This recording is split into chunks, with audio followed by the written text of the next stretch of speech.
ya saya nggak bisa sebut satu persatu. Thank you for coming. It's a real pleasure to welcome John Riyadi to this evening's session, where we have about an hour together, where ideally I like to keep it very casual and informal, So today's session will be in multilingual for the convenience of our English-speaking participants here tonight. Beforehand, mungkin I like to give an opportunity for National President kita, Bro Michael Sanjaya, mungkin untuk give a welcoming gesture untuk acara kita malam ini. Silakan, NB. Thank you. Selamat malam semuanya. Selamat malam. Saya panggil malam Michael, ya. Malam. Bro John, thank you udah berkenan hadir di sini. Thank you LP Andi, JCI Batavia, Pas National Presiden Jandi, Staf National Board, moderator, dan teman-teman JCI Batavia dan semua partisipan. Saya ucapkan selamat malam, selamat datang di acara JCI Batavia ini. Sangat luar biasa. Hari ini kita bersama dengan Bro John Riyadi. Wah, saya sangat excited sekali ini. Semoga teman-teman di sini dapat menikmati acara ini, dapat aktif, berpartisipasi, dan mendapatkan manfaat untuk diskusi ini. Terima kasih. Terima kasih, NP, Michael. Berikutnya mungkin untuk mengucapkan gesture permulaan, yaitu dari kita punya local president, Bro Andi Aulia. Silakan. Thank you, my handsome moderator, Brother Sarasin. Thank you, Bro John Riyadi udah mau join sama kita nih untuk menjadi speaker kita. Terima kasih banyak, saya ucapin. Thank you, our National President Michael Sanjaya, yang jauh-jauh dari Semarang. Thank you, sudah luangkan waktunya. Our PLP, ada PLP EI, ada PLP Mulyandi sudah datang belum ya? Sudah. Thank you teman-teman JCI Batavia, terima kasih yang sudah membantu untuk terciptanya acara ini. Thank you partisipan yang lain, teman-teman yang sudah ikut acara ini. Semoga acara ini bisa menjadi sharing atau memberikan ilmu bagi kita semua. Mudah-mudahan bermanfaat untuk teman-teman. Terima kasih. Selamat malam. Terima kasih, LP kita, Brother Andi Aulia. Mungkin berikutnya, I'd like to give an opportunity untuk our former World President, Alex Tio. Is he present? Ivan, admin? Belum? Oke. Oke, mungkin kita nanti bisa menunggu beliau datang kali ya untuk mengucapkan introductory note terhadap JCI sendiri. Mungkin kalau saya bisa kasih brief introduction terhadap JCI, John, semua teman-teman partisipan. JCI adalah organisasi kepemudaan, it's a youth organization focusing on social empowerment. Salah satu yang kita fokuskan terakhir adalah lebih ke development sumber daya manusia. Saya mungkin tidak bisa sebutkan satu persatu, tapi di sini kita terdiri dari various groups from various demographics, whether it be entrepreneurs, young professionals, di mana kita bergabung for a common purpose di JCI ini, seperti itu. Di mana kita selalu mengencourage kita punya fellow members and fellow board of directors to do more and contribute to their societies, seperti itu, in short ya. Jadi mungkin with that in mind, mungkin let's begin kita punya webinar malam ini. As we all know, the coronavirus crisis, along with it, the political and economic and social disruption, has thrown us into an entirely new world ya. I think you would all agree dengan opini saya. Some would think of it as a new normal, a great reset, hence the theme untuk malam hari ini. Sesi malam ini sebenarnya with John is really to hear his perspective, his reflection on this great reset, this great new normal, di mana this new normal yang caused by the COVID-19 virus and its impact on the wide range of issues, ranging from the healthcare in Indonesia and the landscape of technology, real estate, and anything yang mungkin fellow members sama all the participants would like to share with us here tonight. So before we begin, mungkin I'd like to introduce our guest speaker this evening, even if the guy doesn't require much more of an introduction. Mungkin udah terkenal soalnya di Indonesia ini. John Riyadi was born in New York City on May 5th, 1985. He is an Indonesian businessman and lawyer. Currently, John Riyadi is Group CEO of Lipo Karawaci Tbk and President Commissioner of PT Siloam Hospitals Tbk, respectively the largest property developer and healthcare companies in Indonesia by both revenues and assets. Prior to joining Lipo, John founded OVO and today continues to serve as its President Commissioner in the company. Also, aside from OVO, he is an active tech investor and was an early investor in many of the leading Southeast Asian companies, including Ruang Guru, Zilingo, Grab, Sociola, Shopback, and many more. Too many to mention. Sorry, John. John holds a bachelor's degree in political science from Georgetown University and an MBA from the Wharton School of Business, University of Pennsylvania, and a Juris Doctor from Columbia University Law School. On top of that, John is also a member of the New York State Bar Association and was named a World Economic Forum Young Global Leaders in 2018. He also serves on the Wharton Business School Asia Executive Board and is a regular contributor to the Straits Times newspaper in Singapore on its social, political, and economic affairs of Indonesia and its region. And lastly, and most importantly, John has been a personal friend of mine for almost 15 years now, since our college days in DC. So thank you, John. And to open things up, maybe I'll start by asking John a few questions.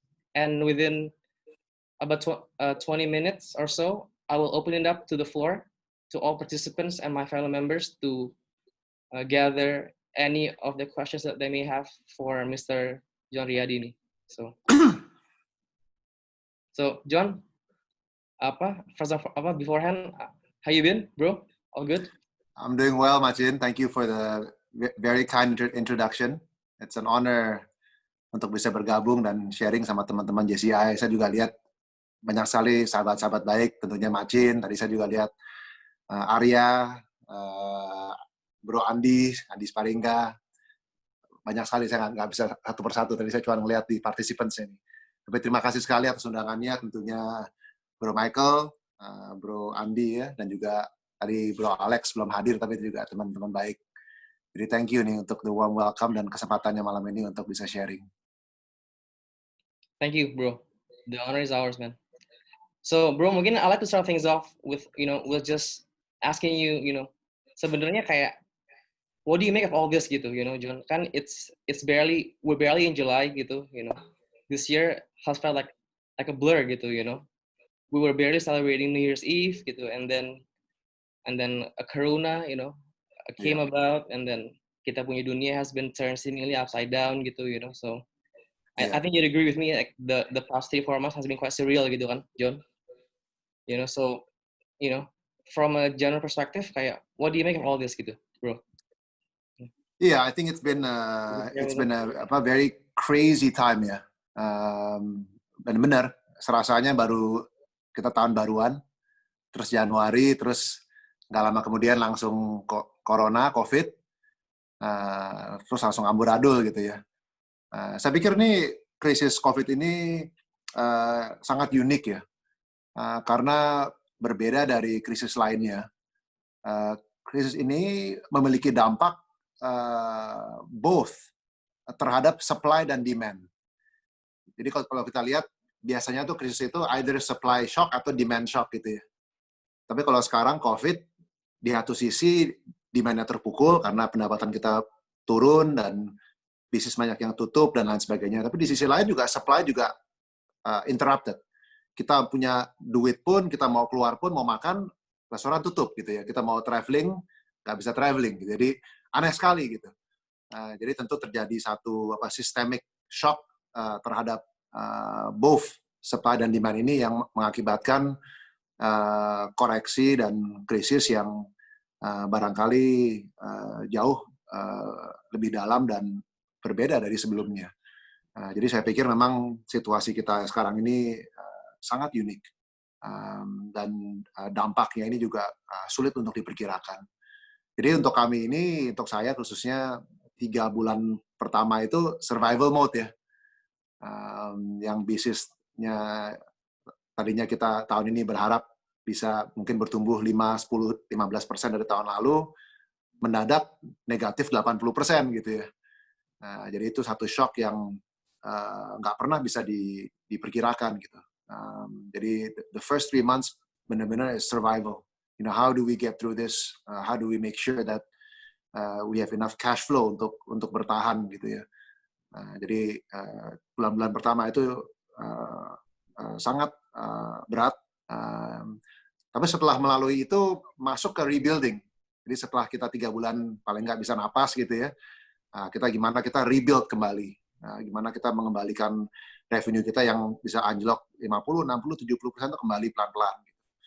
Tapi saya pikir yang lebih penting bukan saja kita survive ataupun rebuild, tapi gimana kita transform. Karena saya percaya bahwa dampaknya COVID ini bukan saja adanya satu economic correction ya, tapi juga sebenarnya banyak dari tren-tren yang sedang berjalan itu menjadi dipercepat. It's the acceleration of trends yang memang sudah terjadi di dunia kita ini. Jadi kalau kita cuman sekedar berpikir survival ataupun rebuilding bisnis model yang sama lagi, barangkali kita akan disappointed karena kok nggak balik-balik ya sama seperti yang lalu gitu. Karena memang kondisinya sudah berubah, behavior orang sudah berubah. Jadi kita juga terpaksa untuk not only rebuild tapi transform gitu. Saya kasih contoh Siloam gitu ya. Barangkali banyak berpikir bahwa karena COVID ini bisnis rumah sakit itu bagus gitu ya kita. Tapi kenyataannya enggak, karena bayangkan pasti kalian semua, kecuali harus banget ke rumah sakit, pasti kalian juga enggak kan. Jadi yang dokter gigi ditunda, dan lain sebagainya. Palingan yang datang cuma kalau misalnya stroke, dan lain sebagainya gitu ya. Jadi yang namanya elective surgery ini, itu hilang semua. Jadi di bulan April gitu ya, the first full month setelah COVID, itu revenue-nya drop 60%. It's very bad. Jadi itu terjadi drop yang begitu signifikan, kemudian kami masuk dalam survival mode. Nah, sekarang pelan-pelan kita berusaha buat rebuilding. Akhirnya di bulan Juni kemarin ini sudah kembali kira-kira sama seperti tahun lalu. Walaupun tahun lalu kan lebaran ya Juni ya, jadi it's a slow month, jadi not quite the right comparison, tapi at least sudah mulai kembali. Tapi yang penting lagi adalah sekarang gimana kita transform. Bagaimana kita melihat Siloam ini not only as a hospital operator, tapi as a health and wellness brand, kira-kira begitu. Jadi bisnis kita bukan saja menjalankan atau mengelola rumah sakit, tapi kita mesti melihat usaha kami lebih umum di bidang health and wellness. Jadi sekarang kita mulai masuk dan berusaha untuk menciptakan stream of revenue baru untuk mentransformasi usaha kami. Kira-kira begitu. Jadi you're right, Jin. I think the last 4 months have been crazy. It's been very surreal. Kita nggak bisa membayangkan kita ke Singapura aja susah banget gitu ya. Jadi emang ini dunia yang berbeda. The last 3 months for me have been very challenging. Tapi juga di sisi lain juga rewarding, I think ya. Khususnya on the personal side, you know, I have found the slower pace of life actually quite therapeutic. You know, spending a bit more time with family dan lain sebagainya. Enak juga sih sebenarnya. Tentu kalau bisnis berat, tapi banyak hal lain. You know, I think in some ways this is how life should be. It should be a bit simpler, a bit slower. Jadi hopefully walaupun dunia ini kami kembali ke situasi yang lebih normal, I hope we continue to bring some of the things that we've discovered, some of the joys that we've discovered in this COVID time, into the new world. Kira-kira begitu kali, Chin. Yep. Emang kayaknya nih we all could use a bit of a refreshing ya, John, ya. It's been quite hectic and then very stressful obviously kan, for all of us, especially you. And kan John tadi kan I want to touch upon a few things yang you were just mentioning earlier, about the need to not only survive tapi the need to transform kan, John, And obviously kan when you're in charge of such large corporations such as Lipo and Siloam and all the rest and all the other subsidiaries gitu, John, within the group itu kan it's not always easy gitu, bro, and I think you will agree, right, gitu, I guess mungkin kalau misalnya my question would be kalau misalnya if we were to narrow it down to Lipo as a real estate player, as well as OVO from a technological standpoint, and then Siloam from the healthcare service gitu, John, kira-kira which one of those three gitu sih presented to you the biggest challenge gitu from all gitu when it comes to either transforming atau when it comes to just merely surviving atau apa gitu, you know what I mean, bro? Yeah. Gitu sih. Yeah. I think the challenges of every business is very different.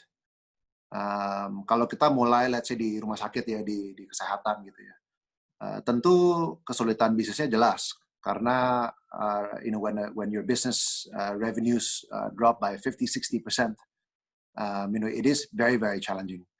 Tapi barangkali untuk rumah sakit yang menjadi challenge yang lebih besar itu adalah kondisi di lapangan ya, khususnya di bulan Maret dan April gitu ya, waktu COVID-nya lagi bertumbuh atau naik dengan sangat sangat pesat ya.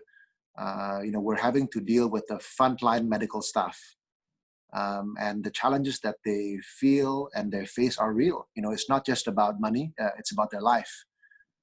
Dan pada saat yang awal-awal itu kan kita juga kita sudah tahu sebenarnya di lapangan itu ada COVID, walaupun barangkali dari pemerintah mereka belum siap untuk acknowledge dan mengakui adanya COVID itu gitu.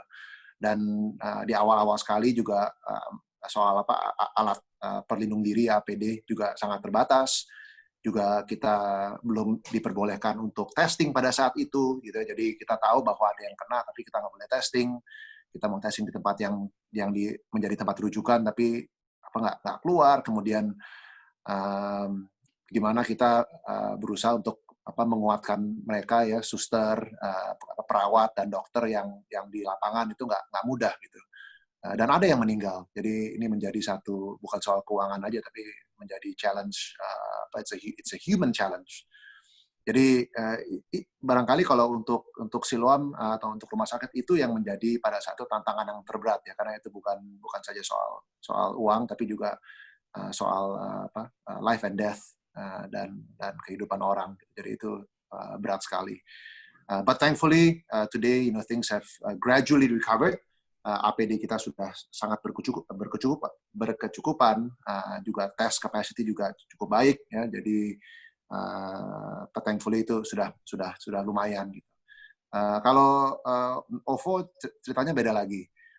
OVO ini kan kita payments ya, perusahaan payments. Jadi tentu usaha kita itu tergantung dengan underlying economic activity. Kalau orang nggak belanja, orang nggak keluar, orang nggak bayar parkir dan lain sebagainya, tentu kebutuhan untuk melakukan pembayaran juga berkurang. Jadi pada saat terjadi PSBB, kemudian aktivitas orang turun dan juga pendapatan orang turun sehingga juga mereka belanjanya nggak sebanyak gitu ya. Tentu juga secara perlahan itu bisnis kami sempat drop gitu ya. Tapi saya pikir itu sifatnya temporary ya, karena nanti dengan kita lihat dengan PSBB ini perlahan-lahan dicabut, orang mulai keluar lagi, orang mulai aktif lagi, dan juga usaha kita juga pelan-pelan mulai bangkit kembali lagi. Jadi itu saya pikir lebih temporary gitu ya. Walaupun kalau untuk teknologi, I think the biggest challenge is the funding environment. Kalau kita lihat setahun yang lalu, kita mau fundraising dan lain sebagainya cukup mudah. Dan banyak sekali mereka yang ingin invest di, apalagi kalau ngomong teknologi ya, wah banyak sekali yang mau invest gitu. Tapi dengan keadaan sekarang, kita juga harus lebih prudent, harus lebih berhati-hati. Jadi kita juga berusaha untuk optimize-nya dan mengurangi burn supaya bisnis kami lebih sustainable dan lebih efisien. Jadi itu juga nggak gampang, dan kita lihat memang ini bukan OVO doang ya, tapi seluruh industri teknologi melihat bahwa memang kondisinya seperti ini gitu.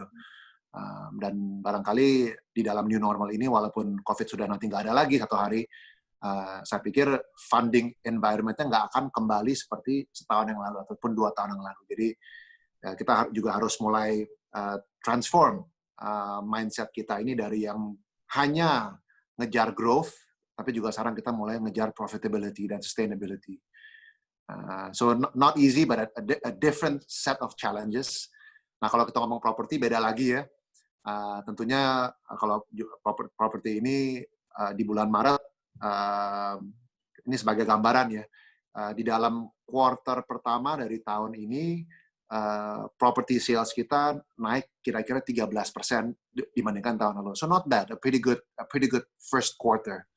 Tapi tentu dengan COVID kita khawatir sekali bahwa maksudnya orang lagi zaman gini, masa orang beli rumah gitu ya. Kita pikir orang pasti semuanya berhenti yang sifatnya pembelian yang besar-besar gitu.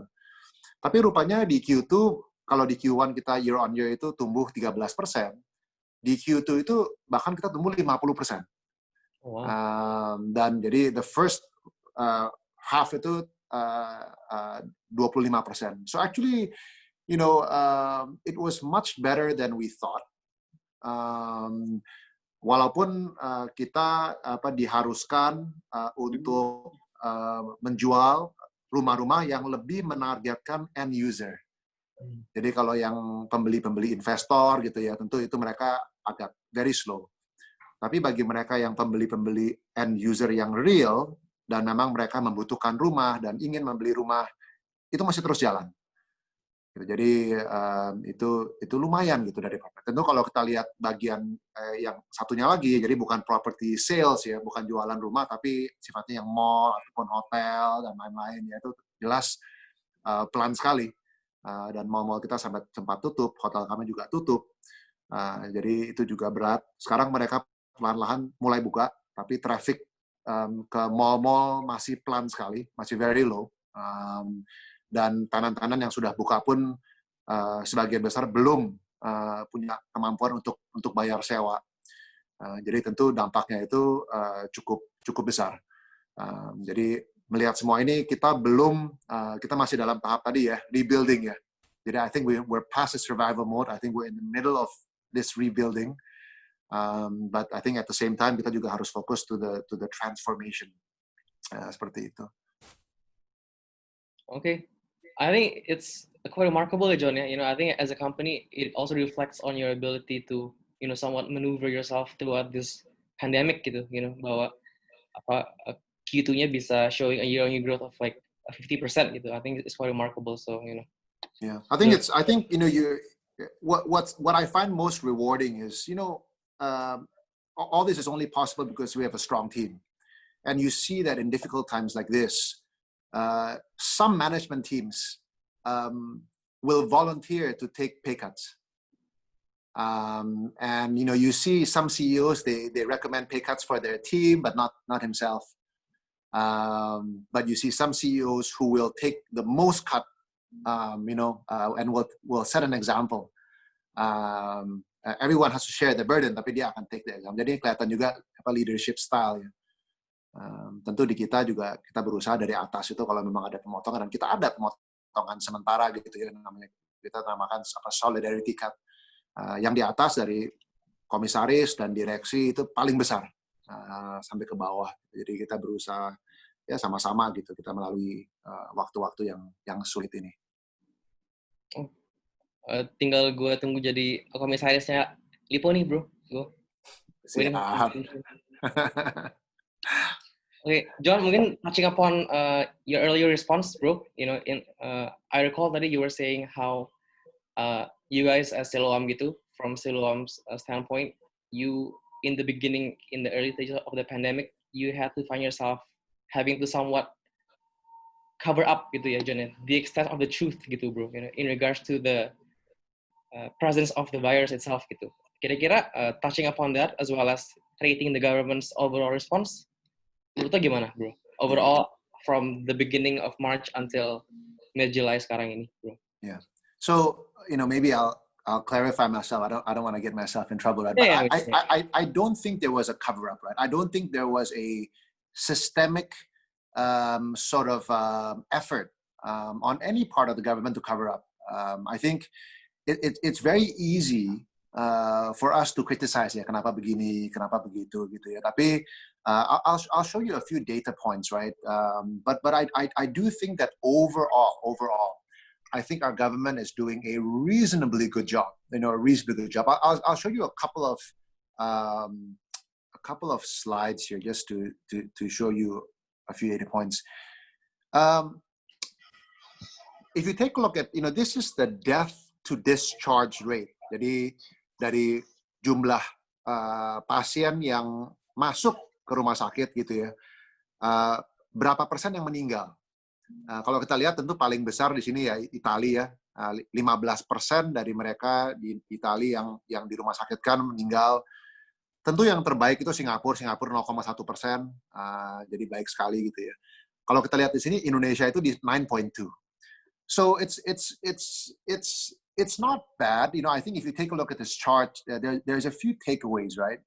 The first takeaway is that actually COVID, if well handled, doesn't have to be as deadly as it is, right? So, there is hope, and with good healthcare management, actually you can, reduce the death rate.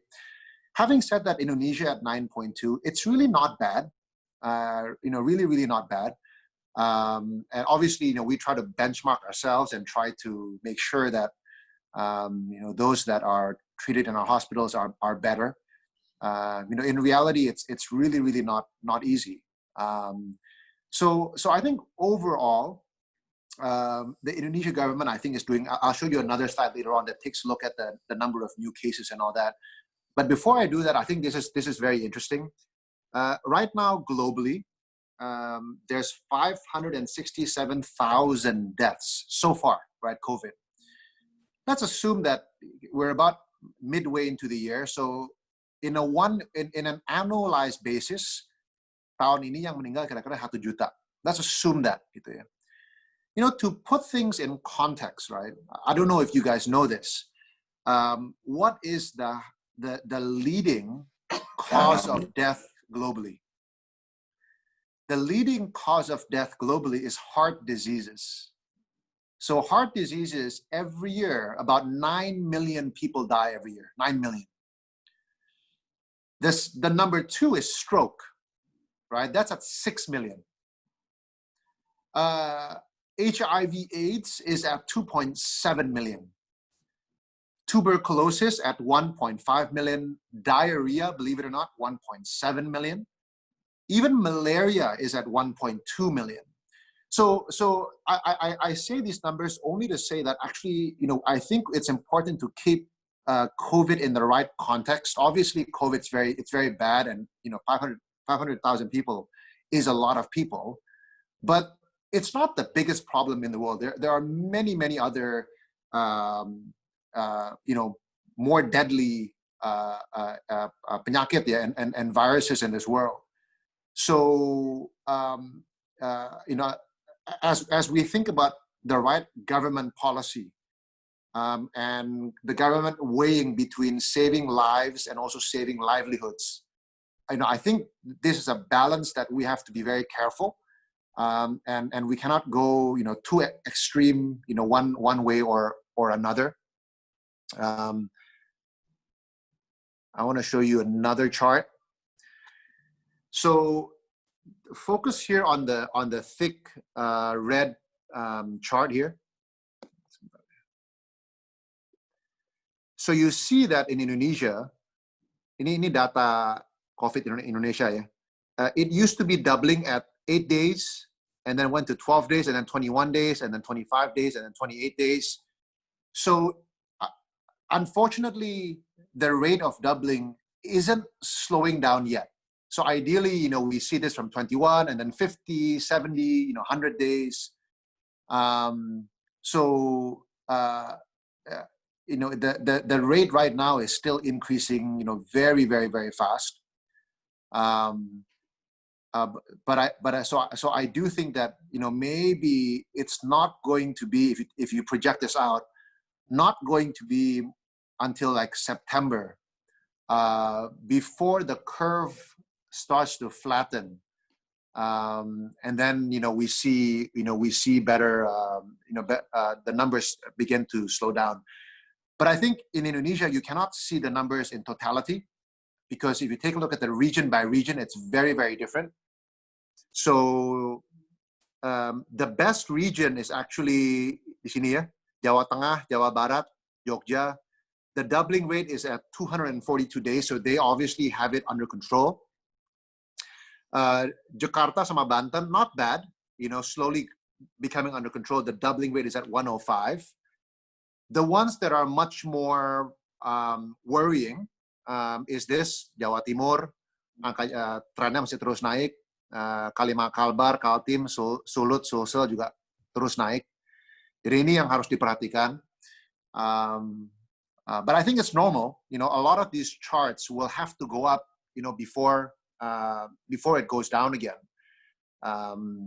So I think, it's really not easy, and we cannot treat the whole of Indonesia as one whole market, because it is very different case by case.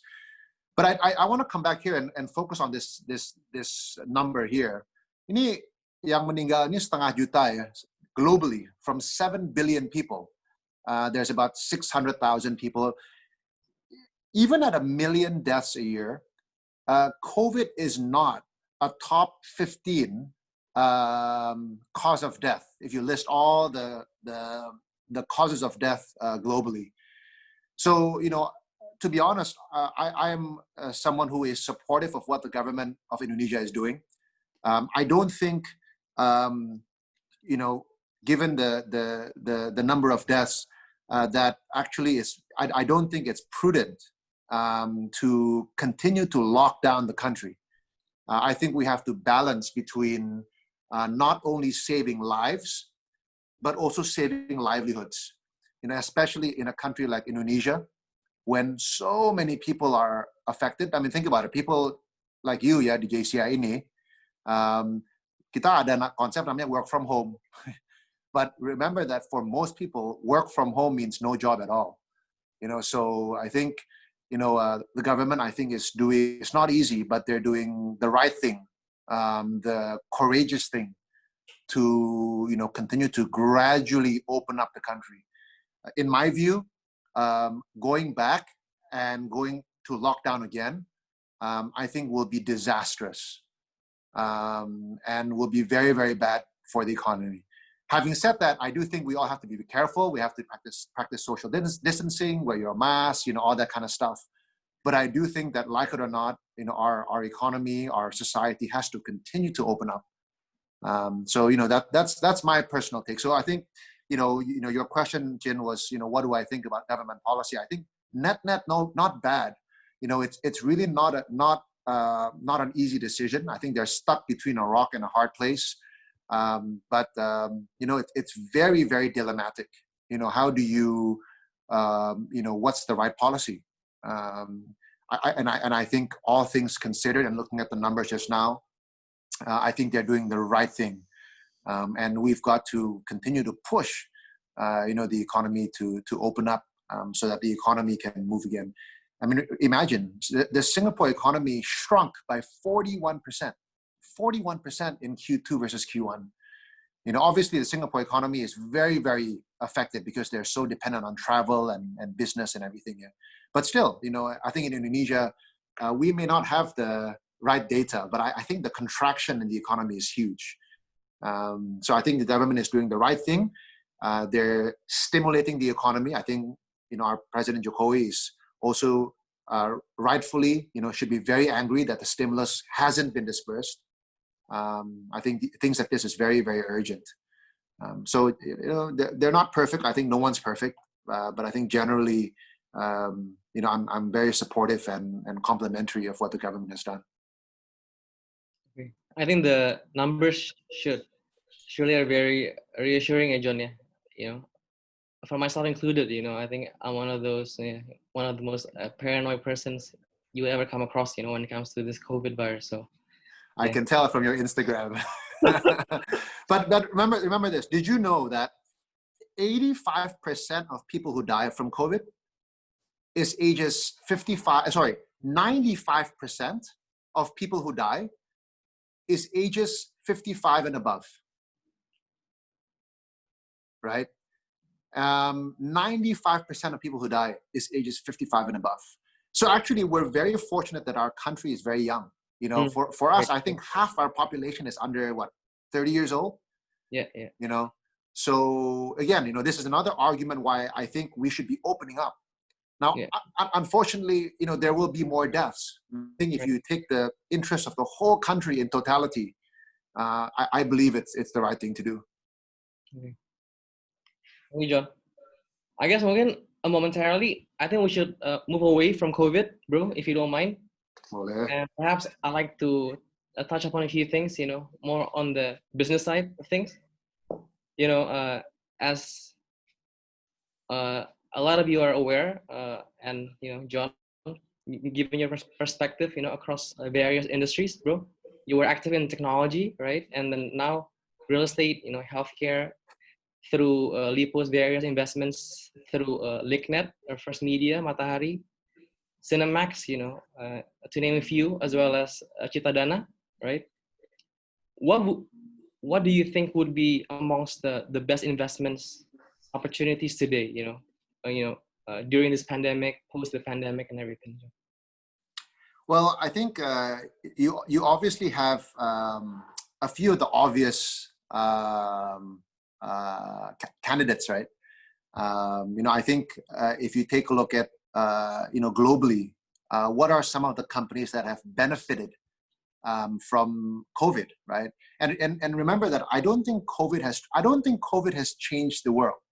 I think COVID has changed the world, has merely allowed a lot of the things that are already happening to happen sooner and faster.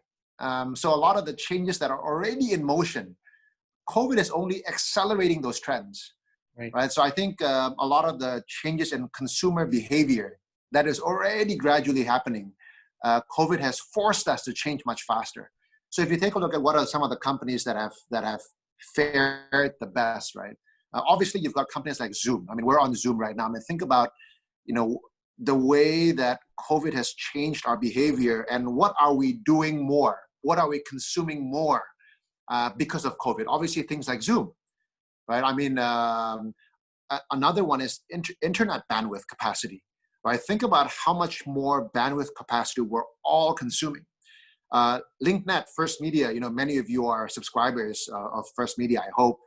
In the first 5 months of this year, right? In the first 5 months of this year, we added as many new customers as the entire last year combined, right? So in the first 5 months of this year, we have exceeded the number of new customers from the entire of last year. So again, you're seeing that, I think the way to think about, I guess investments is very, very simplistically is, given how our behavior has changed, just think about it, common sense. What are we doing more? What are we doing less, right? What are we consuming more of? So, I think you've got some of the obvious examples of, what are some of the great, investment opportunities and things like that. I think, again, I think technology, I also think will continue to be a very, very exciting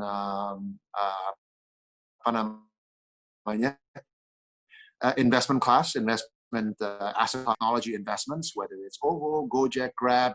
Now, unfortunately, a lot of these companies' valuations have also run up, right?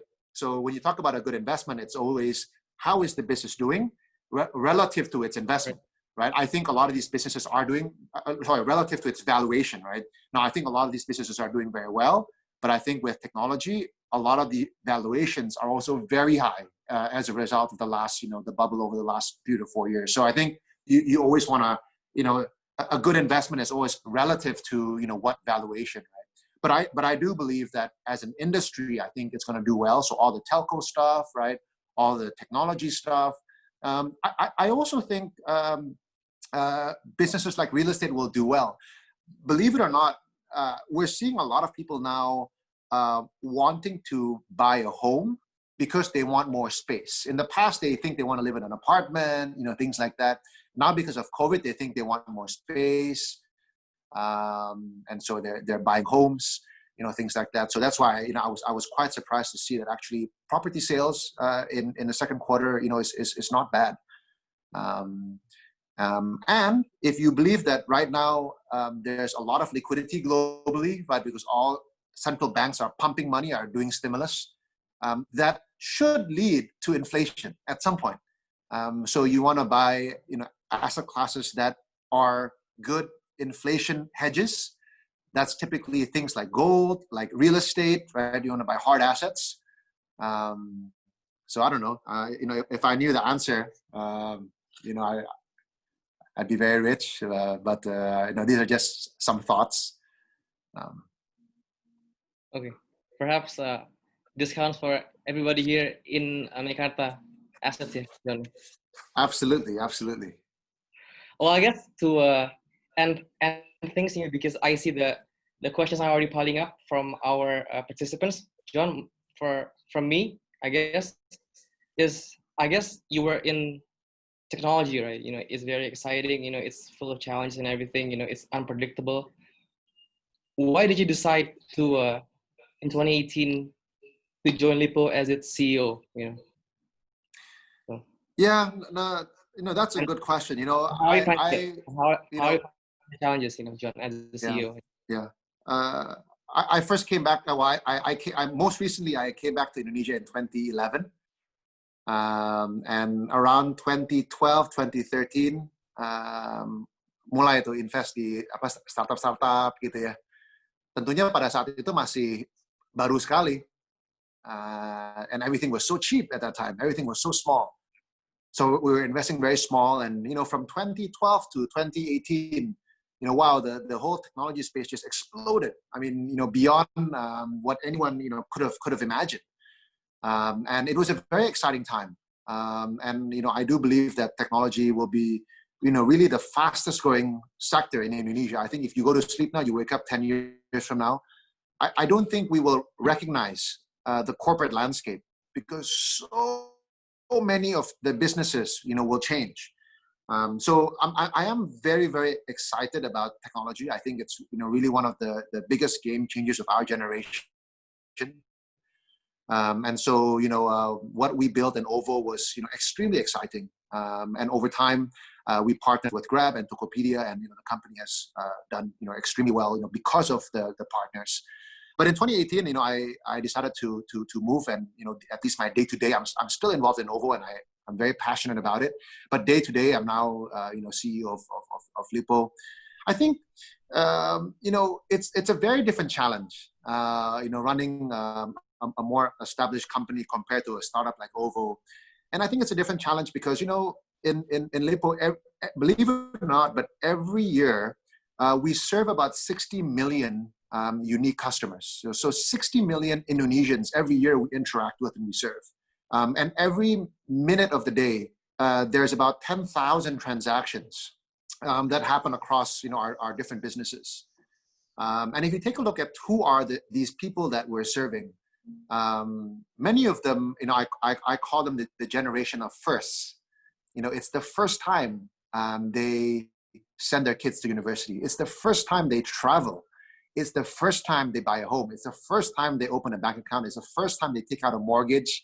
So, these are people who experience many moments of first. And these are things that I think a lot of people in JCI would take for granted. Beli handphone lagi, travel lagi. But, for a lot of these people that we're serving, every one of these firsts are very special moments. And I want to think that whenever they experience those moments of first, their lives are getting better and better. So in some ways, I think through, a company like Lippo, our vision is can we help facilitate those moments of first for them, and in doing so, hopefully make their lives better. So I was, I agreed to join Lippo because I saw an opportunity to serve and to make an impact on, on millions of Indonesians' lives, and hopefully do that better. I think there's a lot of things that I think our group has done well, but a lot of things that I think we can do better. So I saw an opportunity to really, hopefully, over the next 10 years, 15 years, whatever, really build on what we've done, but do it better, do more, be more focused on what we do and serve our customers better. Kira-kira begitu. So it's a long journey, but so far a very rewarding one and a very exciting one. I can surely attest you're on the right path, bro, and all the best with your new responsibilities, John, in the future. Yeah. So I guess ini udah banyak nih Chin pertanyaannya Chin. Barangkali kita go to the questions from the. With that being said, I think we'll start to accommodate the questions from our participants, John. And just FYI for all the participants, John told me earlier that there will be no questions that are off boundaries. So everything go, guys. So feel free to ask him whatever it is that is in your mind, aside from personal questions, because John is married. So,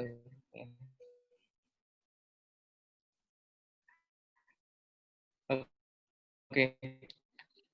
So mungkin admin, if you like to see on. Barangkali admin yang. Admin bisa arrange for all the individual participants to be unmuted. Yeah.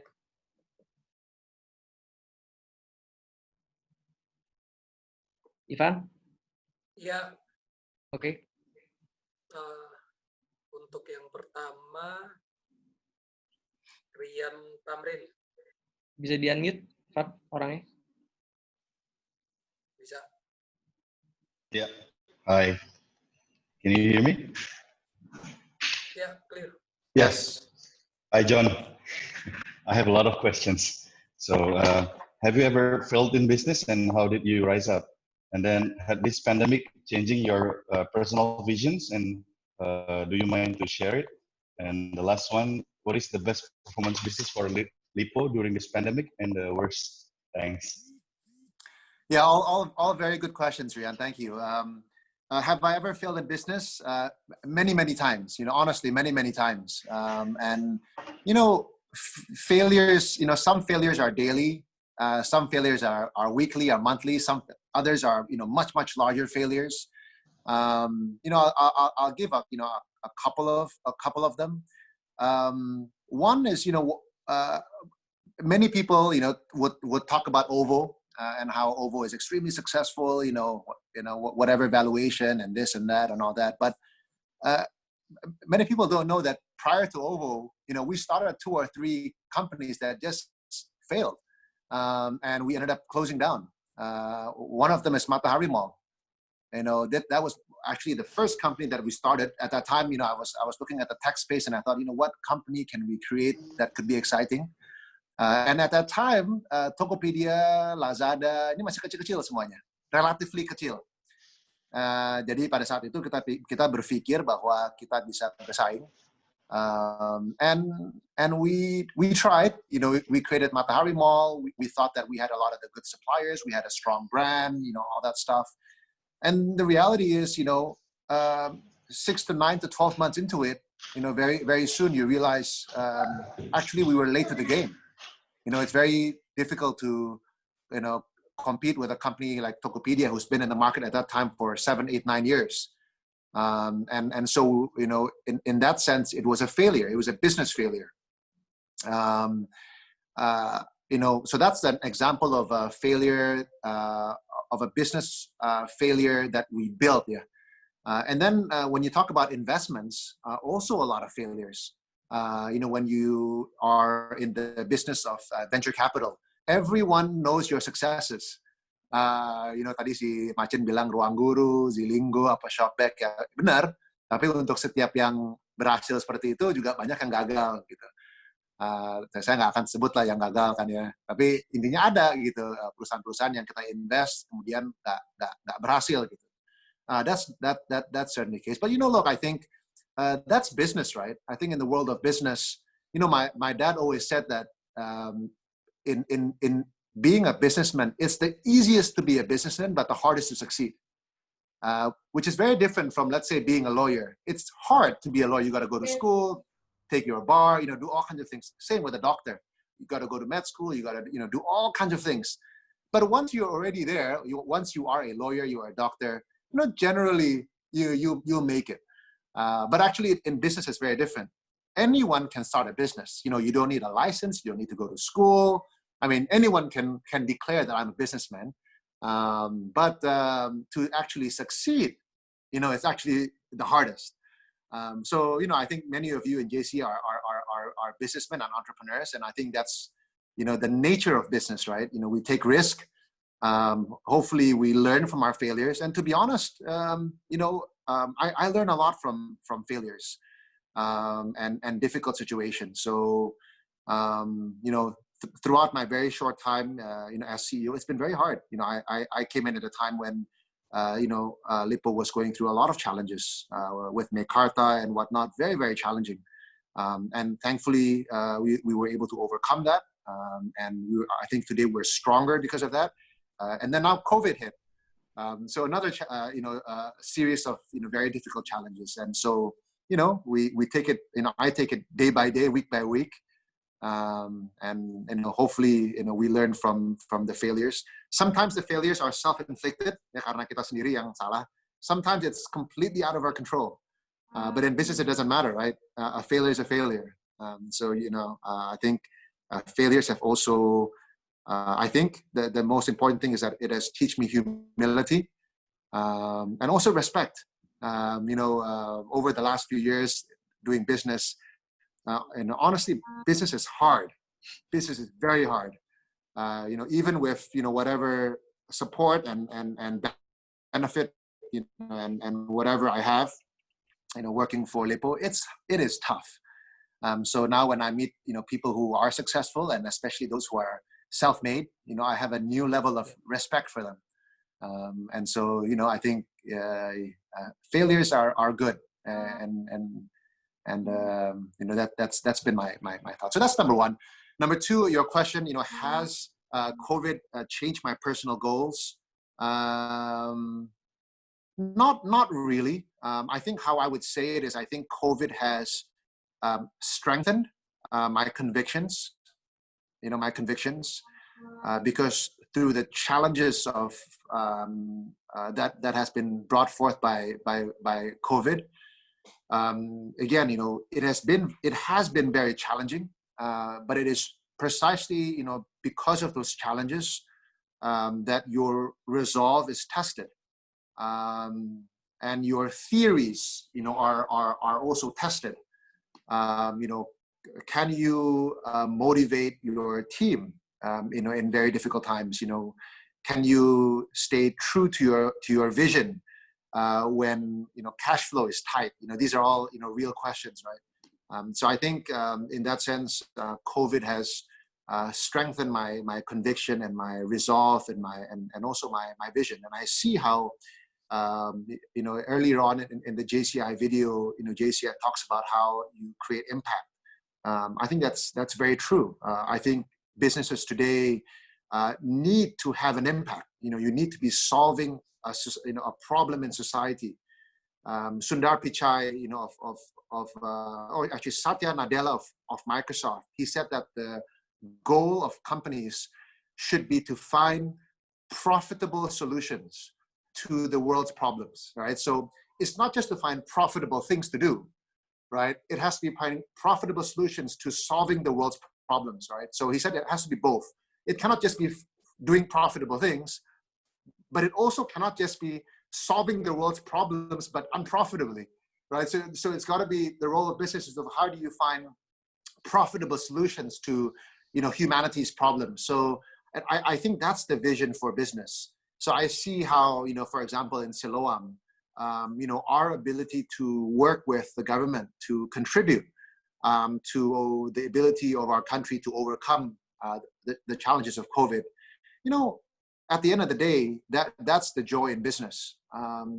So COVID has really strengthened and I think sharpened our vision. Finally, tadi yang ketiga apa ya pertanyaannya mengenai ini ya, what's the most profitable business here? Yeah, is it? Yeah, the worst performance, the best performance business this year. Yeah, I think this year the champion I think is LinkNet, First Media. That's a business that was never hit because of COVID. Like I said earlier, in the first 5 months of this year, we added as many new customers as we did in the last 12 months. So that's very, very profitable this year. Another one that you might not think is insurance. Believe it or not, think about it, insurance, right? You collect premiums and your cost goes up when people claim on that insurance. But in the last couple of months, nobody goes out of their house, so nobody gets hurt. Nobody is driving, so you don't get into any accidents. No malls are getting burned down. No homes are. People are not getting into not doing silly things and stupid things. So nobody's claiming on insurance. So actually, the general insurance space is very profitable. Strangely, this year. Another one that has done better this year is San Diego Hills. Again, unfortunately, the mortality rate in Indonesia has gone up because of COVID, and as a result, more people are getting buried. Unfortunately, and so businesses is also relatively better. So those are some of our strong performers that are very strong. And then there are businesses that are strong because I think we were able to be very agile. And I think one of them is real estate. We pivoted very fast to selling, to really serving the end users. So that's really landed housing, rumah perumahan yang landed, bukan yang high rise ya, dengan price point yang kira-kira sekitar 1 miliar. Itu kalau seperti itu, it's very much the end user target. This past Saturday, kita ada launching di Karawaci. In 4 hours, we sold out 324 homes, completely sold out every single home within 5 or 6 hours. So the demand is still there. So those are some of the good stuff. The not so good stuff, as you can imagine, malls, not so good. Because we're closed, and now we're reopening, our tenants cannot pay. So we're being very supportive to our tenants. Department stores also not so good, and it's very bad because COVID itu pas-pasan lagi Lebaran, and typically Lebaran. Many of you who are in manufacturing, textile here know. Typically, in that 1 month of Lebaran, that's about 20 to 25% of total sales. So in 1 month, you do a quarter of your annual sales. Unfortunately, COVID hit exactly at Lebaran. So think about it, February, March, you buy inventory, you stack up, and then COVID hit, so you can't sell. So you're stuck with all that inventory. So it's very bad. So malls is not so good. Department stores not so good. Hotels, obviously, not so good. So, you win some and you lose some. Thank you, John. Hope that was enough ya, Rian ya. Yes, thank you, John. Thank you. Admin, mungkin we can proceed to the next question. Admin, Ivan, please. Ya, Yang kedua, Pamela. Pamela, silakan. Tanyakan. So, can you hear me, John? Ya, silakan. Oh, yeah. So, my question is actually very simple. So, you were talking about, like and how it might not be a cover-up, but it wasn't being disclosed publicly. Now, I'm wondering, even if it was disclosed, the level of competency level in our people as well. Like, it's not just across in your healthcare, but across all boards. Like, you're as good as your team. as they say, right? So I just want to know, what kind of basically kompetensi level apa yang kamu lakukan gitu loh untuk bisa to actually strive in this turmoil. That's what I want to know. Because whether you like it or not, I mean, UMR kita cuma 4 juta gitu loh, and it's very very little, and it's a huge problem, and it's what can we, and I'm surprised that when you were saying all that. I mean, this is just basic like curiosity. That's my first question, and the second one is, have you doubled your income in comparison to your father? Sorry, what was your second question? Have we doubled apa? Sorry, kurang jelas. Nope. Yeah, Pamela, can you repeat your second question, please? You were asking, have I doubled what? Have you doubled? I mean, like, okay, I think there's a stigma within privileged business owners that it's basically it's handed out to you. But I don't think that's true. I think the true testament is if you actually have doubled what has been given to you. So that's what I wanted to know. No, thank you. Yeah, so Pamela, I think your first question is I'm not sure what the question is, but I do share a lot of your comments. It's Indonesia is a very complicated place, right? For many, many reasons. I mean, this is not Singapore where you have 4 million people, and the moment you have one case of COVID, right, you can contact trace it. I mean, I don't know if you guys have seen in Singapore, every single COVID case, itu ada petanya tuh. Ini ketemu ini, kemudian ini jadi sakit, itu ada webnya gitu. Rapi sekali. Dia ketemu di mana, restoran mana, and if you were from that restaurant, you would receive a call saying that, hey, you were at this restaurant at this time, and this person just got COVID. You guys were in the same place, so please be careful. Isolate. I mean, it's incredible what Singapore can do, and I think it's something that we ought to learn from. But the reality is, our country is very different. It's very, very diverse, very large, and so. You're right? I really don't think there was a cover-up. And to be honest, in a place like Indonesia, at some level, if you can't do anything about it, maybe it's best we don't know about it, right? So, I think it's a very practical approach. In the same way today, the reality is, again, 95% of COVID deaths are ages 55 and above. So if the mortality rate in Indonesia is going to be so low, let's not let it destroy our economy. Let's keep on going. I have a rather radical idea, but my idea is, why do you even disclose your daily numbers? First of all, it's not accurate. I mean, look, a country like the US, similar population as Indonesia, satu kota like Florida, you can have 16,000 new cases. One city. So do you really believe that in Indonesia, the number is only, 1,000, 2,000 a day? I don't know. I find it hard to believe. But my point is, if your data is already so off, right, why even have it? Maybe we should just act like, as much as possible, return to normality, right?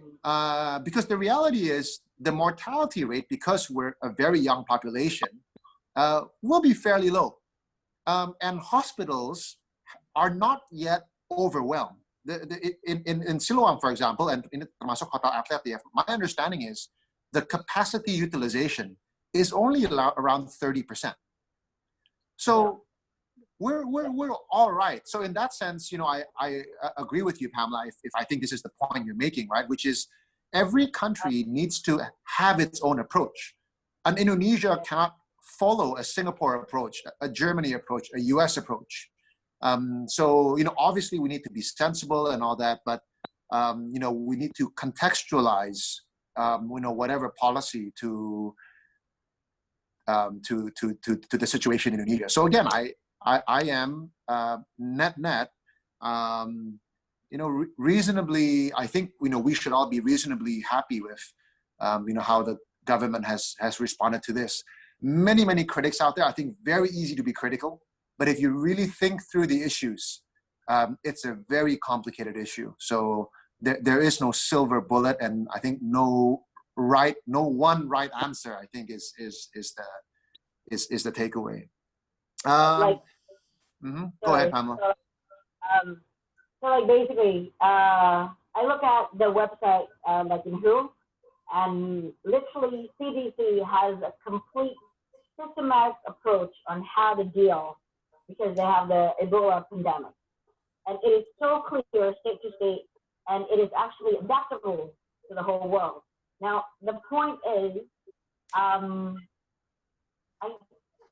maybe what I'm trying to say is, like, I want to know what is Siloam approach. Like, how do you train, and how do you maintain, and how do you actually increase that level of competency of your personnel, let's say that. And if you're actually connected to the business, like, do you, because you said something about insurance, right?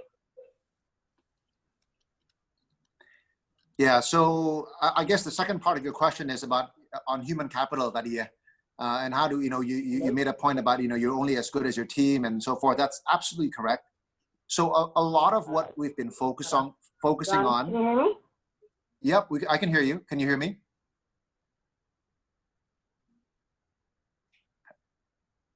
Bisa kedengeran yang lain? Bisa ya. Ya, jadi Pamela, I don't know if you can hear me, but I was just saying that you're absolutely right. I think capacity building has been one of our biggest focuses over the last couple of months. And I'll give you a very concrete example. Swabs, swabbing. I don't know how many of you have had swabs done, where they basically put a swab, into your nose, essentially. Believe it or not, it's not that simple. It's not that. I mean, that swab thing requires a lot of training. And if you do the swab wrong, the test results will come out wrong.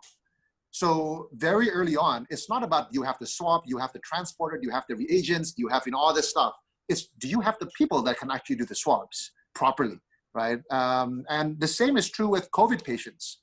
The biggest constraint with treating COVID patients is the nurses.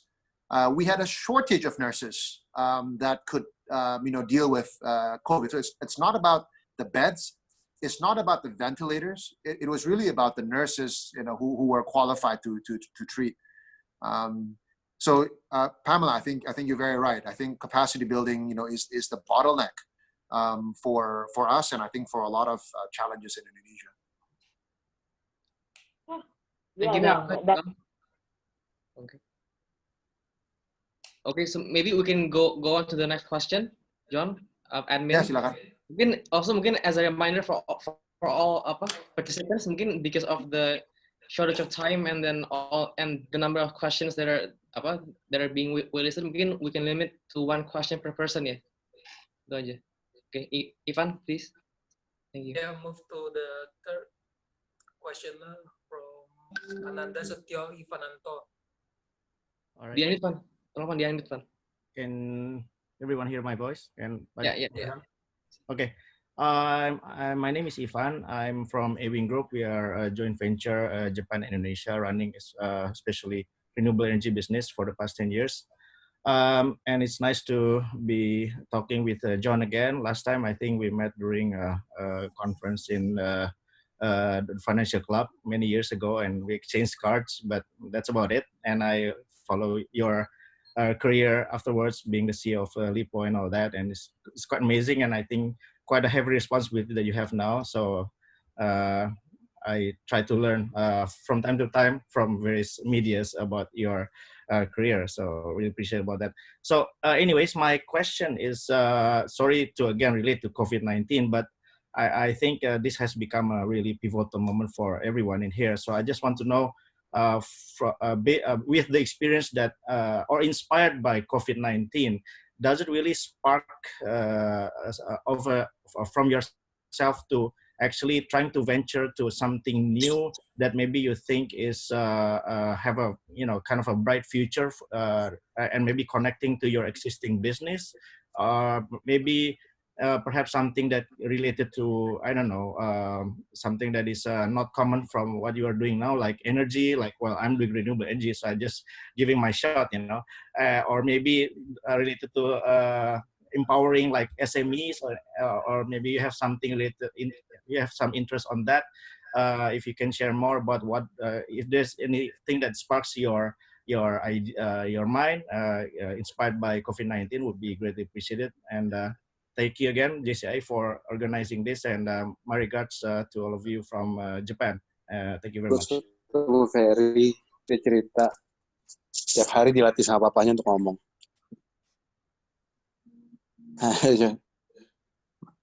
Mas Ananda, terima kasih ya pertanyaannya ya. Bisa kedengeran ya? Ya, sama-sama. I think tentunya karena COVID ini banyak sekali ya peluang-peluang bisnis yang menarik gitu ya. Tentu I always wish, boy, I should have thought about creating Zoom, right? It's such a great idea, So I do think that with COVID, clearly there are so many new opportunities. Tentunya di renewable energy juga sama ya, I believe ya. Tapi untuk saya, I think for me, I would like to focus, on the businesses that I have said is my core business, and even within that core business itself, how can we transform? Yeah, I talk about tadi kan ya, survival, rebuilding, and then transform gitu ya. So even in our businesses, how do we transform our businesses to to this new world? So for example, in Siloam, right, now that people are very reluctant to go to a hospital, we think about how do we bring our services to your home, and it's always it's an idea that dari dulu kita juga tahu tuh we have to do sebenarnya, tapi kita kan biasanya malas ya, bukan malas atau apa ya, nggak ada urgency gitu. Nah, tentu dengan COVID ini terciptalah satu urgency ini. Jadi dalam 3 minggu kita launching tuh partner dengan satu perusahaan namanya Aido Health. And now I believe we do about, don't quote me on this, but 500 or 600 online consultations every day. Right. So and on top of that, we also have home delivery services. Where if you need misalnya physiotherapy gitu ya, we will go to your house and we'll do it for you. Believe it or not, 70% of people who come to hospitals ini sebelum COVID ya, itu sebenarnya tuh nggak usah datang. Itu tipe-tipe yang datang dikasih ketemu dokter, dikasih Tylenol atau apa Panadol gitu-gituan gitu. Jadi 70% of people who come to hospitals actually don't need to go, but they waste their time, energy, resource to go. I mean, these are 70% that actually should just be consulting over Zoom. And if you really need to come, then they say, okay, please come because you got something more serious. Tapi kalau nggak perlu kan barangkali kadang-kadang cuman supaya pasiennya tuh feels comfortable ya. Udah bicara sama dokter, dia merasa oh ya nggak apa-apa. Palingan disuruh beli obat over the counter terus dia beli gitu. So I think in that way, it has forced us to reimagine our business. And also given us the urgency to actually make those changes. And when business is down, like I mentioned, 50-60%, then you have to do whatever it takes. So in that sense, I think COVID has given us that urgency to change in a way that in the past, human nature, you're very complacent. Okay, thank you, John. Very much. Hope that was enough for our participant. Mungkin we can move on to the next question. Admin, please. Mungkin Atika could assist. For the questions, it's come from CND Siswanto. Well, there's 2 rules bagi yang mau kasih question. Mereka harus one person, one question. And the second, please turn on your video, okay? Ivan, please unmute CND Siswanto. Oh, ini teman gua nih. Brother gue dari Surabaya. Halo, halo. Evening, brother. How you been? Hai, malam. Salam kenal semuanya. Halo, saya Shandy dari Surabaya. Hai John, short question mengenai tadi kan ada share mengenai di masa krisis ini ada beberapa tough decision yang harus diambil sebagai leader misalnya. Tadi ada sharing mengenai pay cut ya, regarding the salary. I'm just wondering, buat keputusan susah seperti itu. Contohnya pay cut atau misalnya ada layoff, harus ada yang dipecat, dikeluarkan, di PHK gitu. Itu policy-nya apa dipercayakan 100% ke leader-leader business unit masing-masing?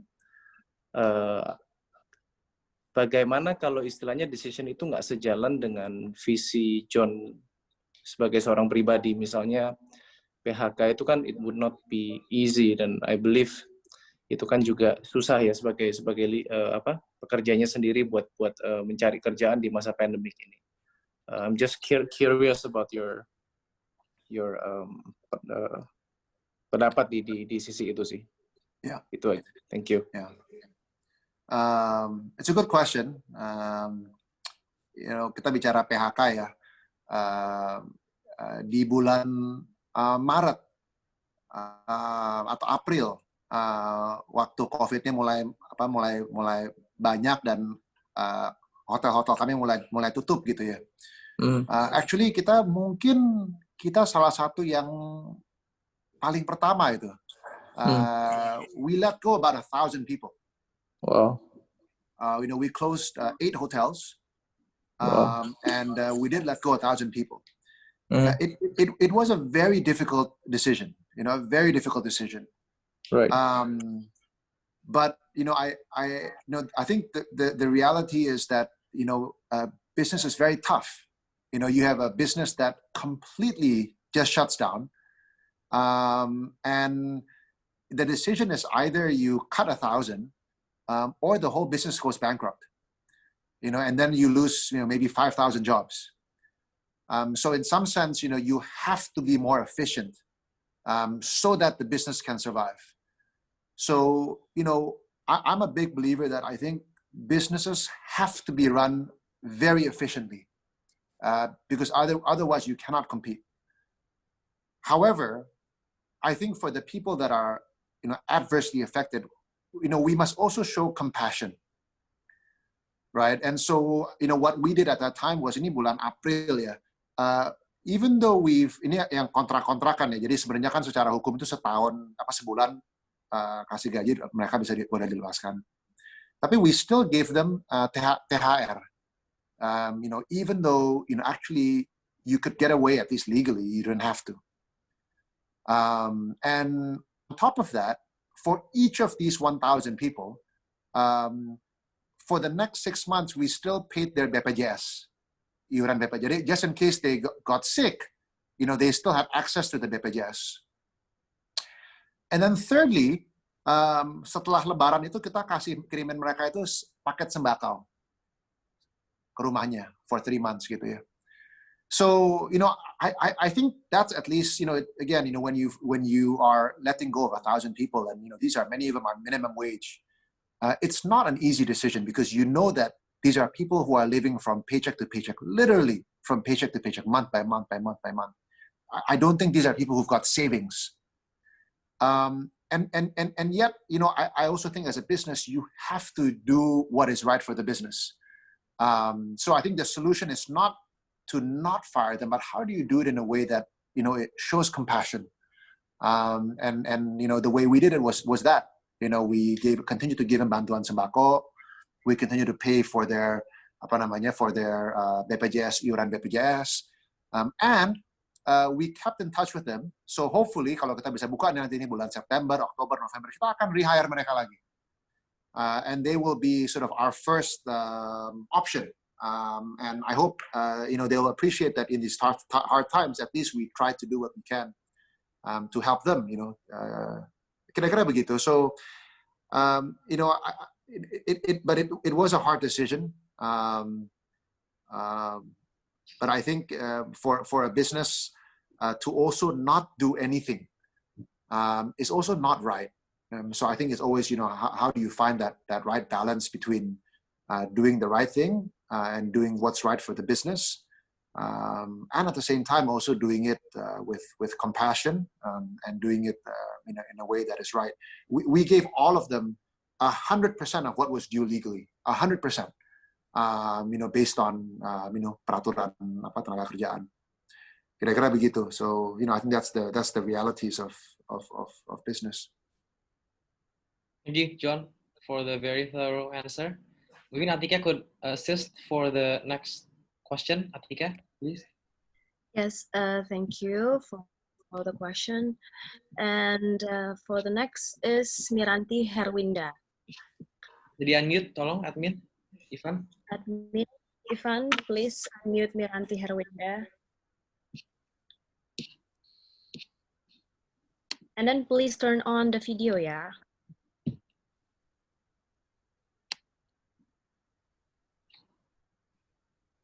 Oh, jadi Ivan. Apabila tidak bisa, kita for the next participant. Ivan, udah Mirantinya? Halo, Miranti.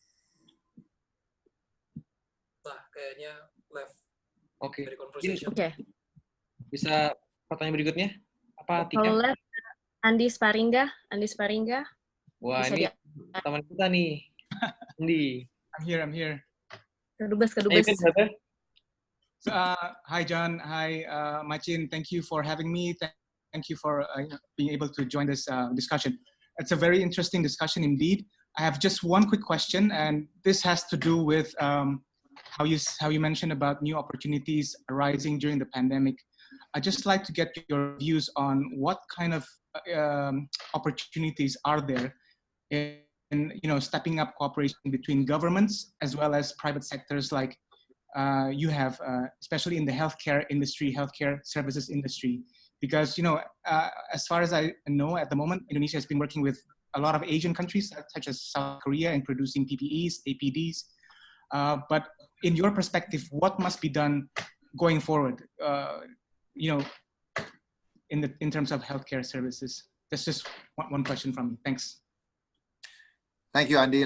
Where are you now? Jakarta atau masih di luar nih? Van, tahun dulu, Van. I'm back in Jakarta actually now, so it's been a few months. Balik langsung kena. Langsung COVID ya.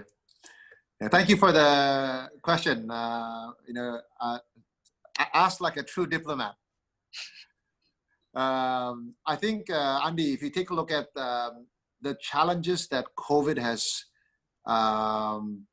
forced our society to confront, I think, if anything, it does go to show that private public partnerships is paramount to our society being able to overcome COVID. The reality is, unless the government works with both private and public hospitals, private sector sort of medical manufacturers, things like that, in our world, cannot overcome, these challenges. So I think for Indonesia specifically, right? Think about it. 70% of all hospitals is private sector. 70%. So this is not like China, where 90% of hospitals are public, right? In a place like Indonesia, 70% of hospitals are private sector run. So I think it's absolutely critical that government and private sector work more closely together to work together. I think that's on a conceptual general level, but I think on a more specific level, a lot of the COVID medicine it obviously is produced by partnering countries. For example, contohnya Avigan gitu ya, is produced by a Japanese company. And globally, ini semua rebutan supply. So, I do think that private hospitals and the government have to work here, B2G and also G2G. How does Indonesia as a country secure our supply? The same is true for a lot of the machines. A lot of the most sophisticated machines to do the swab testing. And you might be aware of this, Andy, but very early on, itu juga rebutan semuanya. And every month they have a global allocation. Ini mau dikasih ke siapa nih? Karena memang terbatas sekali peralatannya. I don't know if you know, but the moment that cases in America itu melonjak ya, itu langsung all companies itu langsung kasih ke Amerika. For obvious reasons, it's a very big market, it's a US government, jadi kita langsung nggak kebagian. Sama dengan misalnya ventilator dan lain-lain ya. Ini hampir semuanya itu dibuat di luar negeri. Dan kita sulit sekali untuk mendapatkan supply. Jadi kalau cuman seorang Siloam gitu ya, kita ke perusahaan multinasional bilang kita minta supply dong, nggak ada artinya gitu. Dan kita pasti juga nggak optimal gitu. Tapi bayangkan kalau misalnya kita terkoordinasi, kemudian itu dilakukan G2G gitu ya, dan Indonesia kita pressure Jepang misalnya, gue minta Avigan dong dan lain sebagainya. Saya pikir mungkin berbeda gitu, kita punya leverage ya, dan pertimbangan mereka. Jadi I think those are some of the examples that I think the government and the private sector I think should and can be working together for the betterment of the whole country. Thank you, John. Thank you, Andy, for the question. Mungkin admin could assist in getting to the next one. Admin. Hey, Robert, you can start the question. Ya, terima kasih untuk kesempatannya untuk bertanya dengan Pak John. Mau tanya Pak John, ini kan Pak John kan punya bisnis di kesehatan gitu ya, dan juga Pak John a well-read person gitu ya. Mau tanya, ini kan kita udah 3 bulan, 4 bulan COVID, kita di rumah, terus sekarang mulai berani gitu ya beraktivitas, PSBB udah dilonggarkan gitu ya. Sekarang beredar berita bahwa virusnya mungkin airborne gitu kata WHO gitu ya. Nah itu nggak tahu deh gimana tuh pendapat dari Pak John, analisa Pak John. Iya, jadi memang kenyataannya ya, kalau boleh jujur ya, memang virus ini banyak sekali hal-hal terkait virus ini yang memang kita belum tahu. Jadi setiap minggu kalau kita rajin baca tuh bisa pusing sendiri kan ya. Bisa airborne, bisa ini, bisa itu, bisa menular lewat makanan dan lain sebagainya gitu. Barangkali benar. Dan ini juga virus ini kan sebuah organisme yang hidup ya. Jadi dia juga bisa mutasi. Yang tadinya mungkin seperti ini, setelah dia mutasi bisa berubah gitu ya. Dan by the way, mutasi itu bisa mutasi menjadi lebih ganas atau juga mutasi menjadi lebih baik gitu ya, lebih nggak ganas gitu ya. So there's so much that is unknown mengenai virus ini. Saya nggak tahu. Saya from a personal and I think a country policy, I still hold the same position ya that I shared earlier, which is it's not so helpful kita berusaha buat spekulasi gitu ya. Ini bisa gimana, kita semakin baca semakin pusing, semakin paranoid, dan lain sebagainya. Saya pikir ujung-ujungnya kita sadar bahwa ini tingkat kematiannya rendah. Ditambah dengan di Indonesia ini, karena populasi kami relatif muda ya demografinya, harusnya tingkat kematiannya juga cukup rendah. Nah, nggak berarti kita nggak berhati-hati ya. I think we should go out, always use your mask, always practice social distancing. But I think, we kind of want to get over this. The analogy I use is 9/11. Remember that before 9/11, kalau kita ke bandara ya, kita kan bisa nganterin orang tuh all the way to the gate. Nggak ada security check, langsung, all the way. Benar kan ya? Tentu setelah 9/11, now we look back, we're like, that's crazy. How could security be so lax? No wonder terjadi sampai 9/11 seperti itu. Nah, tentunya setelah 9/11 itu, sekarang kalau kita ke bandara, apa yang namanya security check udah biasa. You come in earlier, and think about it, a whole, a $1 billion industry has come up around this whole security, industry gitu ya. So I think since 9/11, we're now living in a world where it's also a new normal. Before that, a terrorist incident itu jarang-jarang. Sekarang hampir setiap minggu, setiap dua sebulan ada aja orang di mana yang ditabrak lah, ada mobil apa di ini, ada bom di sini, bom di sana. Tapi buat kita kan udah kita terbiasa ya. Ya bukannya kita apa mengecilkan ya, tentu every time there's an incident and somebody passes away, it's always very bad. But you know, our world has gotten used to opening a newspaper, and there's a bombing, there's a shooting, there's different events, and yet the world goes on. We sort of price into everything into our day-to-day behavior. So I think in the same way, over time, I think we will, as a society, learn to deal with COVID. And sure, our behaviors and will change. We will be forced to change. We will be more careful. But I think we also shouldn't worry. We also shouldn't, become overly paranoid about whether it's airborne, whether it's not. I really don't think that's, at least from a day-to-day angle. I don't think that's the most constructive way, to be living. So, I also try to be, as normal as I can and just carry on with life. Thank you, Robert. Thank you, John. Mungkin admin, we can proceed to the next question. Ivan? Hey, Jin, I'm at 3% battery life here. Oh, that's not good. Yeah, I'm gonna try to dial in on my phone. But okay. Okay. Thank you for your time, Mr. John. My name is Catherine. I have a question. Because this COVID-19, all of students in the university have don't go to the university. We do online class, and we can do nothing. Nah, pertanyaan saya, bagaimana cara kita walaupun di rumah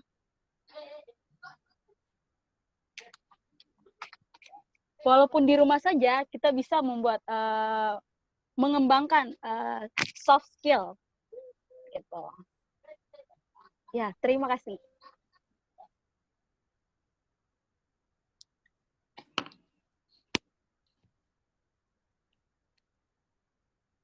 John hilang ya? halo, tes. Ya, John. Ya. Sorry, tadi di mute. Jadi saya bilang memang sangat disayangkan COVID ini, khususnya mereka yang lagi sekolah atau lagi kuliahan gitu ya. Tentunya kalau kayak Macin ini, coba Cin waktu lu kuliah COVID kan nggak seru ya Cin ya. So it is very unfortunate karena saya percaya bahwa sebagian besar dari pembelajaran yang terjadi di apakah itu SMA atau lagi kuliah, itu terjadi di luar classroom ya. Jadi bukan sekedar pembelajaran materi yang diberikan tatap muka gitu ya, tapi khususnya itu it's all the informal stuff, the informal learning. Dan itulah yang karena COVID ini itu semuanya terhambat gitu. Kembali lagi, buat saya sih sikap saya itu adalah nggak bisa kita begini terus gitu. Dan ya barangkali 1 semester kali kalau mau dipaksain gitu ya. But again, I'm a believer that we have to open up, we have to reopen. This virus is not going to go away anytime soon. It really isn't. Kalaupun ada vaksin ya, itu perlu ya setelah di-approve dan lain sebagainya. The challenging thing with the vaccine will be how do you scale it up? How do you scale up the vaccine to be able to vaccinate 6 billion people? It may take 1 year to vaccinate. Tentu kalau itu ditemukan oleh perusahaan Amerika, barangkali dia will prioritaskan negaranya sendiri gitu ya. Negara kayak kita kapan kebagian gitu. So this virus is here to stay. Even if there's a virus, even if there's a vaccine, it will take time for the vaccine to be commercialized and to be scaled up. And so, we have to go back to our normal lives. And so, again, practice social distancing, wear your mask, do all that normal stuff, wash your hands often. But we also, cannot be defeated like this and just stay in your house. So, I don't have advice for you. I apologize, but I think the solution is to get out. Start meeting people, hang out with your fellow JCI friends, and live again, right? That's my take. Thank you, Catherine. Thank you, John. Ivan, mungkin we can get to the next one, bro. Yeah, the next one is Thank you, me. Mr. John. Makasih, Pak Catherine. Hi, John. The next questioner is me. How did Akong see this pandemic and influence you becoming a better leader after this COVID? You know, I think it's easy to lead when times are good, right? When times are good, business is good. You know, I think a lot of people can be leaders, but it is challenging when times are difficult, when there's a lot of uncertainty, when you you have to make tough decisions.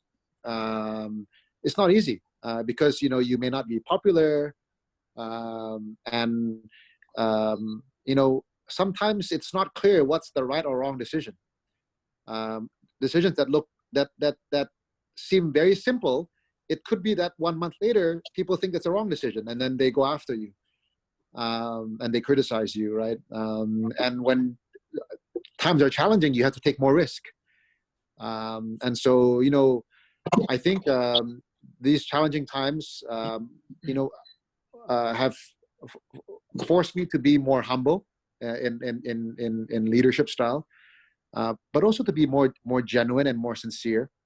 And sometimes, you don't know the answer, and you say you don't know the answer, and so you sort of figure it together, and you make decisions together, and kira-kira begitu kali ya. So I think in that sense, the crisis has stretched me and our team in different ways, but I think in good ways, and in ways that I think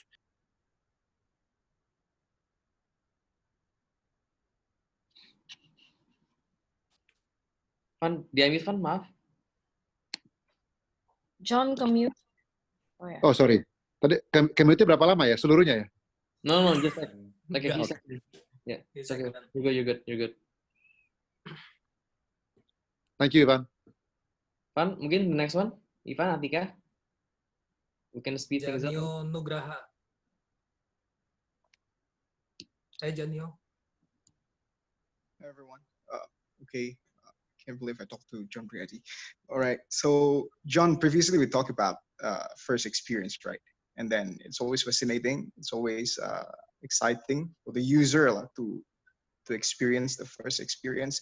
But as the facilitator of first experience, we got a lot of no's. We got a lot of rejections. Like, just to share a bit, I tried to facilitate industrial transformation solution to many manufacturing companies in Indonesia, and then also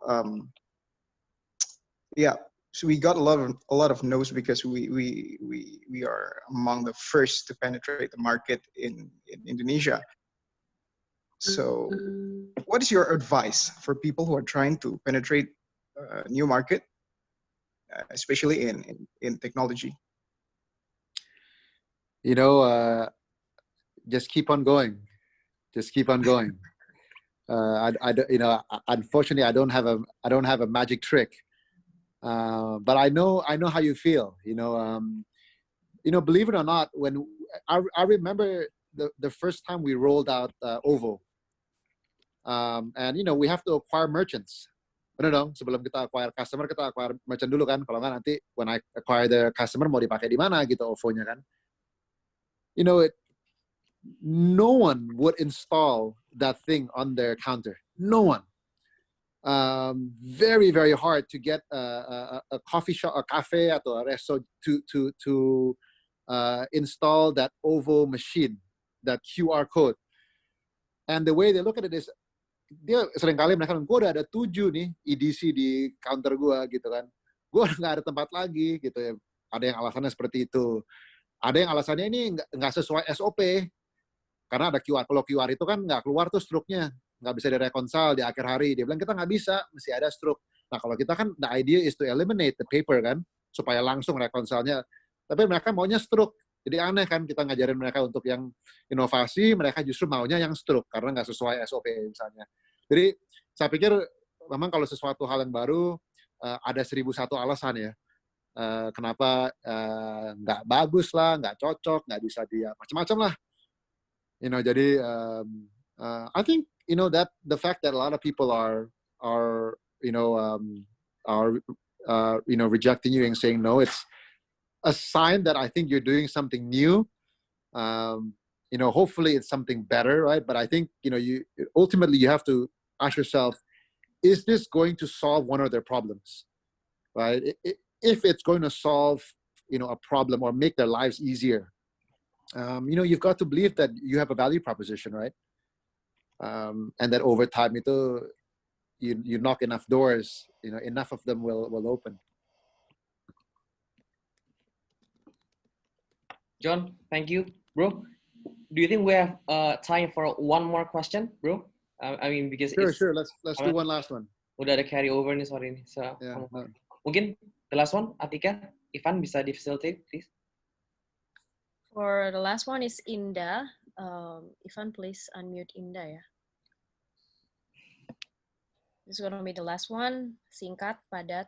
Please turn on your video. Thank you. Yeah, hi everybody.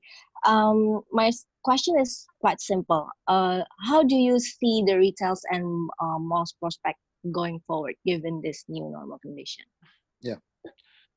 Aisha, thank you. It's a very good question, and a question that I've thought about a lot.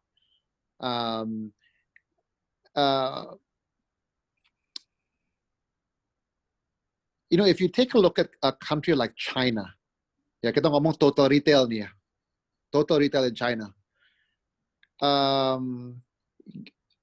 Guess what is the biggest ini antara online, modern, dan traditional retail ya, kita bagi antara tiga nih ya. Tentu online yang disebut modern itu adalah yang brick and mortar gitu ya, mall-mall dan department store dan sebagainya. Dan ada pasar tradisional, itu yang unorganized retail gitu ya. Kira-kira berapa tuh pembagian persentasenya? In a market like China, it's about 30% online, 40% modern, and about 30% traditional. So kalau kita lihat di China ya, 10 tahun terakhir nih, itu dulu online dari yang cuma 1% menjadi 2, 5, 10, 15, 20, 25. Tapi kemudian tuh mulai plateau tuh, mulai datar. 26, 27, 28, dan nggak bisa naik-naik tuh. Mentok-mentok ke 30 nih. Tapi yang dulunya orang suka pikir, wah ini online pasti ke 100% nih, dan lain sebagainya. Kenyataannya enggak. Kenyataannya online kira-kira 30 sekian persen gitu ya. Yang namanya offline modern itu masih 40%. Kemudian tradisional itu yang kira-kira 30%. Karena orang masih kok yang mau ke pasar-pasar dan lain sebagainya. Nah, kalau kita lihat Indonesia nih sekarang, kita kira-kira 60% itu masih tradisional. 60% tradisional, barangkali 30-35% itu modern, kemudian 5-10 itu online. Jadi kalau kita lihat seperti ini kondisi sekarang, ya 5-10% online, about 30-35% modern, kemudian 60% tradisional. Dan kalau kita percaya bahwa kira-kira model kita itu akan seperti China ya, negara yang berkembang tapi juga cukup maju dan lain sebagainya. Then you must believe that obviously the fastest growing one adalah yang online. Yang dari sekarang menjadi 10%, sekarang kira-kira 5-10% akan menjadi barangkali 25%, 30%, sama seperti di China. Gitu ya. Tapi yang kemakan paling besar itu adalah pasar tradisional. Kira-kira begini nih. So if you take a look at the Indonesian, kita ngomong makro dulu nih, overall retail landscape, obviously the fastest growth will be online. But modern retail too will continue to grow. Tentu yang paling banyak dimakan itu ya, yang kena cannibalize itu yang traditional retail. Karena seringkali mereka nggak bisa compete dengan harga-harga dan cost structure yang lebih mahal. So that's on a macro. So if you take a look at that macro, then my view on retail, ya malls gitu ya, actually masih ada peluang untuk tumbuh, masih ada pasar buat bertumbuh. But I think there's a big if here. There's a big if, which is I don't think all malls are the same. Kenapa? Karena tentu mall yang misalnya nih ya, seperti Mangga 2 gitu. That's not a lifestyle mall. That's a mall that's primarily you go and you transact. In my view, that kind of mall will die. On the other hand, malls that are very experience-driven, I think they will continue to thrive. Kira-kira begitu. Jadi saya lihat sih dengan COVID ini gitu ya, tetap orang akan butuh dan lama-kelamaan orang ingin kok keluar lagi gitu ya. So I do think that there is a future for malls. You know, there is a future for retail. And it's ultimately, it's not about online versus offline. It's how do you bring the online and the offline together into one experience? You know, how do you converge those realities together? So that's kind of what, you know, I think about. You know, I look at someone like you, right? I want to be able to serve you and let you buy whatever you want, however you want. You know, whether you're sometimes in a mall, sometimes not, dan lain sebagainya gitu ya. So that's kind of how I look at retail. I think overall it's a very bright future ya, tapi tentu masing-masing ya online, offline itu punya peran yang berbeda. Jadi mesti disesuaikan. Thank you, Indah. John, hopefully that was enough for Indah. Mungkin before we close things off, mungkin we could head to Alex Tio. John, someone you know as well, to say a thing or two. Alex, are you there? Hi. Hello, John.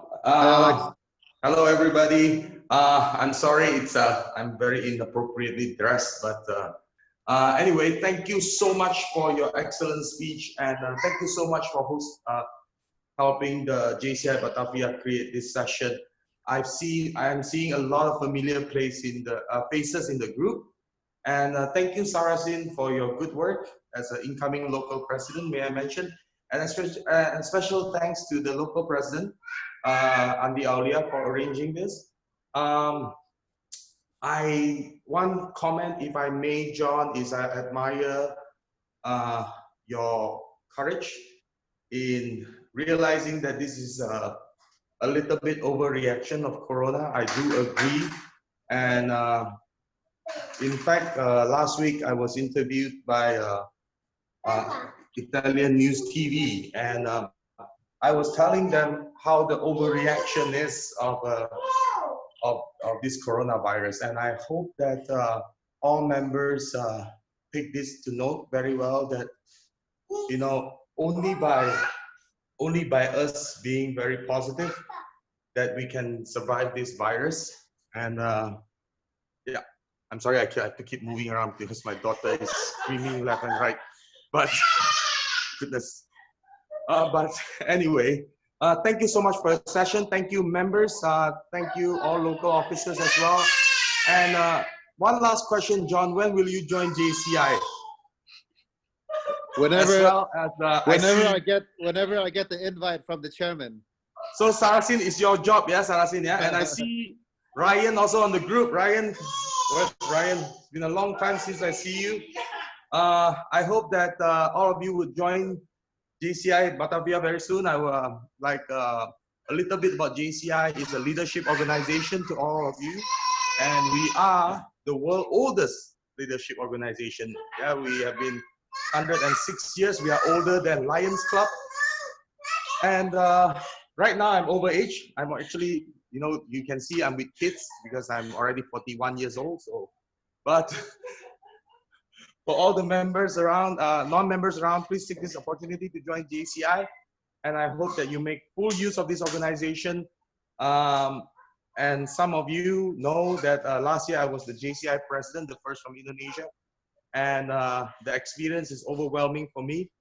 And I get to travel to 47 countries last year.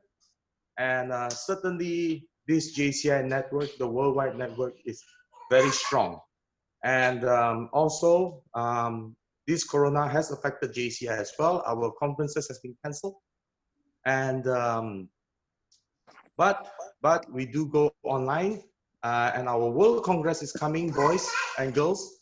I hope you take the opportunity, for those of you, to join our World Congress in Yokohama at the end of this year. I will be there, and I hope that all of us are there. Thank you so much again, John. Thank you, everybody. Oh, National President. I saw National President. Hello, National President Michael. Thank you so much for being here for us. Please increase membership, okay? Increase membership, increase impact. Okay, thank you very much, everyone. Thank you so much.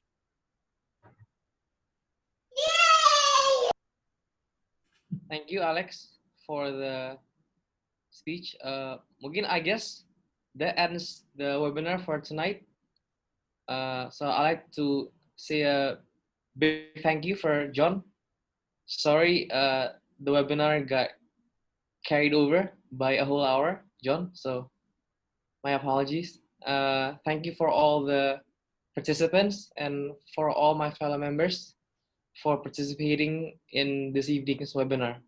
Hope you found the experience fruitful and thorough enough for your experience. John, perhaps a closing statement from you, brother? Nothing for me except to just say, thanks to all the JCI brothers and sisters. It's been great. Thank you for staying up late to join us tonight. And most importantly, thank you to our wonderful moderator. I think many of you will agree with me that the moderator is excellent. And thank you for organizing all this. Thank you so much, bro. Thank you so much. So I guess right. Have a good night, everyone, and keep safe. Thank you, John. Thank you. Good night, guys. Thank you for coming, everybody. Good night, John. See you. Bye-bye.